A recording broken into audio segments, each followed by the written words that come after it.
Sandra, welcome to another episode of Asexualise, my asexual life. This is a place to be for educating about asexuality, all things asexual, and I share my own asexual life journey in order to help you in yours. If you haven't subscribed, please hit the great big subscribe button below right here, right now. Please hit that bell icon so you get notified of every time I go live like now. I post a new video.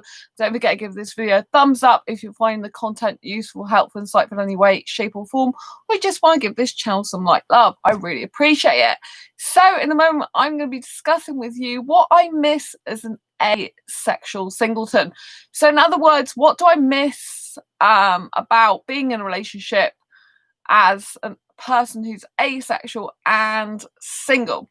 First of all, though, if you don't know who I am Sandra Bellamy, author of Asexual Perspectives, 47 asexual stories. That's real life stories, love, life and sex, a celebration of asexual diversity. I'm also an asexuality coach, and I specialise in dating and relationships. So let's crack on with today's video.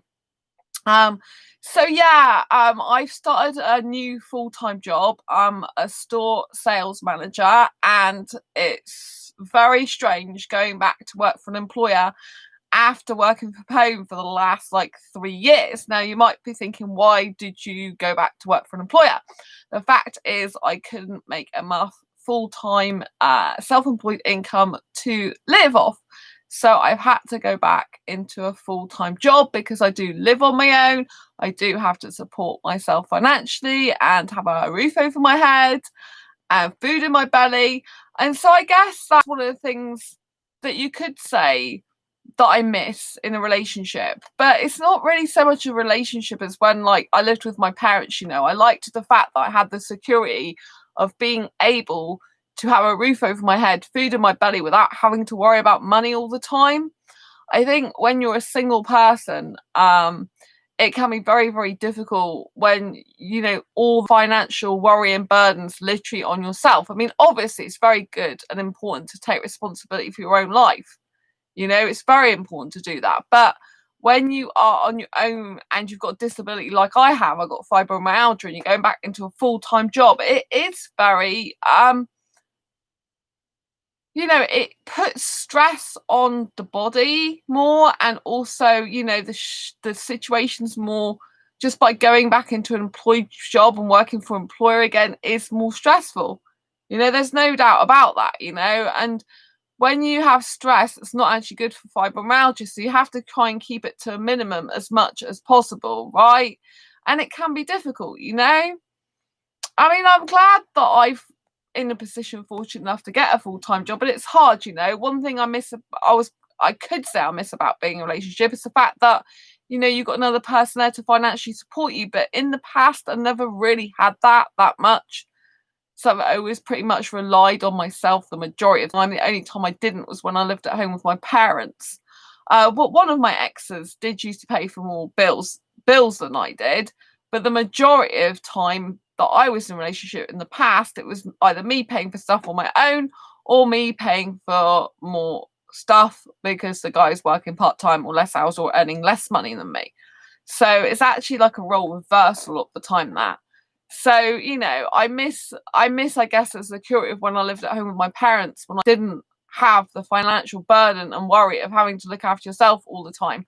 I think, obviously, I'm managing, I'm coping, I'm doing well, but it's I get really sleepy now, and it's I can't go to bed at normal times for me. And, tonight I can only do a short live stream.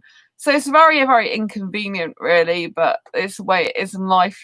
Sometimes things happen and you just have to take a U-turn and turn right round and go and work for an employer again, right? So sometimes, obviously, single people can miss the financial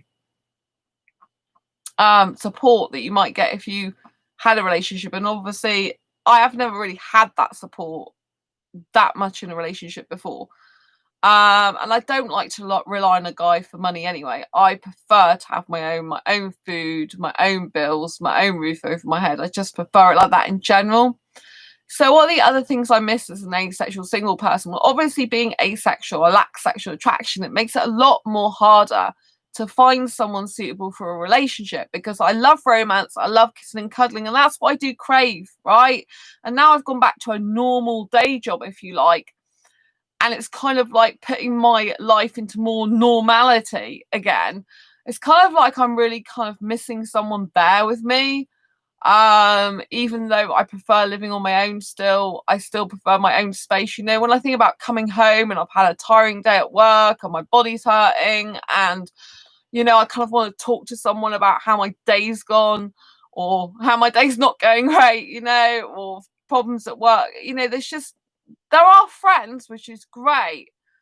But you know, friends do have their lives of their own as well, you know, and I think when you've got a partner, they give you that extra support that you might not have sometimes.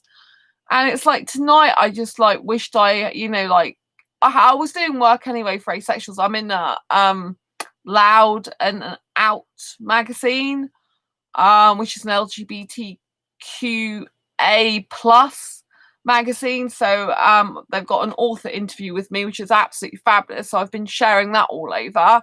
But you know, I just sometimes, you know, like I just thought tonight it'd be so nice if I had a boyfriend I could just come home to, or that would meet me at my home, because I prefer living separately, and would just snuggle in bed with me and hold me and cuddle me and like talk to me and tell me everything's going to be all right. And do you know what I mean? So I think, you know, sometimes as an asexual, you can struggle because, you know, especially if you've been used to being in relationships of the past and, you know, the relationships weren't good. All right, I'll be perfectly honest with you. You've probably heard me say that before, but there are some elements I do miss, the good stuff that I miss, you know? And I sleep better on my own anyway, to be perfectly honest with you, usually than with a person. But there's times that I just wish, you know, like when I think about now, like I'm having to do like a lot of hours again. It's completely turning your life upside down again. It's kind of like I feel tired when I come home now. I have to go to sleep at more regular times. It's just like so boring. And when I'm at home on my own, I don't notice no one being here that much. I'm really glad to be single, really happy. But when I go back to a full-time job, gone back to a full-time job, I find it harder. I feel like I want to talk to someone all the time. I want to share my day with someone. I want to explain to them how I'm feeling. I want to cuddle. I want to kiss. I want a snuggle. Do you know what I mean? And I think that's really difficult as an asexual person. You know, it's hard to be able to get someone for a relationship. And I can't be with someone really who's not asexual. You know, I've done that. I've got the t-shirt. I'm not interested anymore in that. You know, I really can't be doing with it. That's just one stress I can't.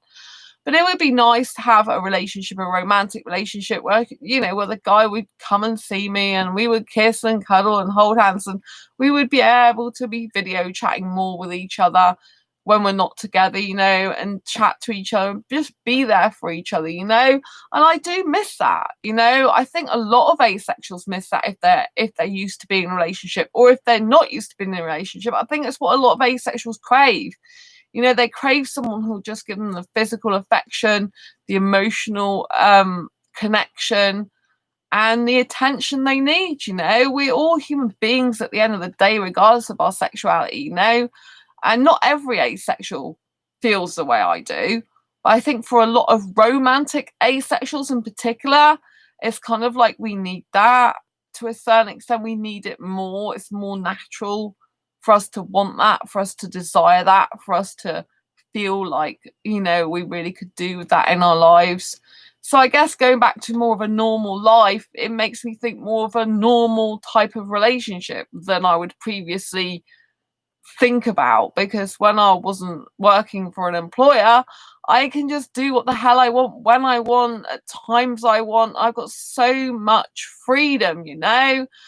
And I guess you lose quite a bit of your freedom when you're working for someone else. You know, you have to do things their way as well. And there's all sorts of policies and procedures and ways of doing things. And if other people you're working with don't exactly agree with you, or they have their way of doing things and they think you should do it, it's like, you know, it's kind of like very difficult, you know, trying to take orders again from someone, trying to like do what's expected. I mean, I've worked for the company before, so I am good at the job, but it's really hard, you know, overall. So, you know, like I'm into kissing big time, but you know, like I came home today and just thought I just wish I had a guy actually in bed with me, which I don't usually think about, to just snuggle, you know, to just like nuzzle into and just like hold me and kiss me and cuddle me. But you know, I wasn't even thinking about doing loads of kissing, just like to be there because I just,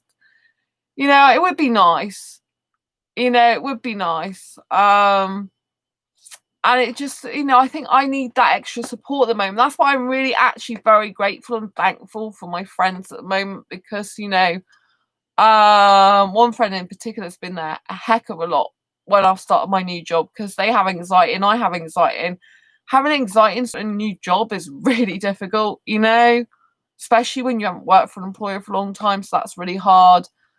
But, you know, I think when you're asexual and you do desire a relationship, I think there is a certain amount of struggle you go through. There's a certain amount of pain and discomfort. There's a certain amount of longing to be with someone, to be in their arms, to cuddle and or to kiss them, you know, and I do miss that. I miss that warmth of the person. I miss the cuddling. I miss the kissing. I miss the just being with them, you know. So I think for me, you know, like having a full-time job kind of like amplifies wanting someone there in my life more. Whereas when I'm literally working from home, doing my passion and what I love, like my time and energy is more taken up to a better effect for me, and I don't feel like something's missing so much because I just had such a fantastic life. Whereas I guess, you know, the job, you know, it kind of like takes a part of me, and it's a lot of things to learn, a lot of work, a lot of hours.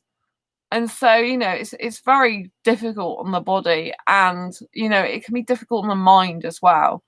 So I think, you know, as an asexual person, especially if you're used to being in relationships in the past, it's kind of like natural for you to want that, natural for you to crave that, you know. But so many asexuals get very despondent when they go on different dating sites and they just see that people are after sex, you know. And when you don't want sex and you don't need it and you don't want it in your life, it just makes things a lot harder, you know. And when you meet asexual guys, well, in my case, guys, because I'm not interested in women, when I meet asexual guys, you know, that might be suitable a lot, but they just live so far away, or they're just not quite interested enough. Do you know what I mean? It makes it like seem it's so near and yet so far, you know?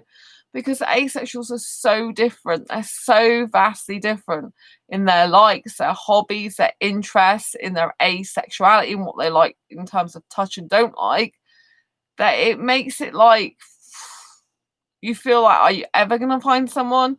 But my asexual best friend Sam, I found a partner for them and they are so happy. 8 years they've waited to be and to meet the love of their life. I have waited 6 so far and they have waited 8 and they've finally got their special person, life partner. You know, I'm so happy for them. I actually found their life partner on asexualistic.com and introduced them. So I'm so pleased for them, you know. I am sleepy tonight. That's why you probably noticed I've been touching my face quite a lot, and I am going to go to sleep because I need rest for my day job. But I just wanted to share how I was feeling with you. Know, I think it's very difficult for asexuals. I think there is an element of craving to be in a relationship to a certain extent. I think there is an element of wanting some companionship, an element of wanting some warmth and some love, and you know, just someone to be there for you. And there's nothing wrong in that, you know. There's absolutely nothing wrong. Anyway, those are my thoughts for tonight. Till next time, embrace your quirky and each other's. If you like this video, if you can relate to it in any way, shape or form, please just give this video a thumbs up. Please share it with anyone you feel may benefit from it. And I'll see you on the next video live stream. Take care. Lots of love. Bye-bye. Bye.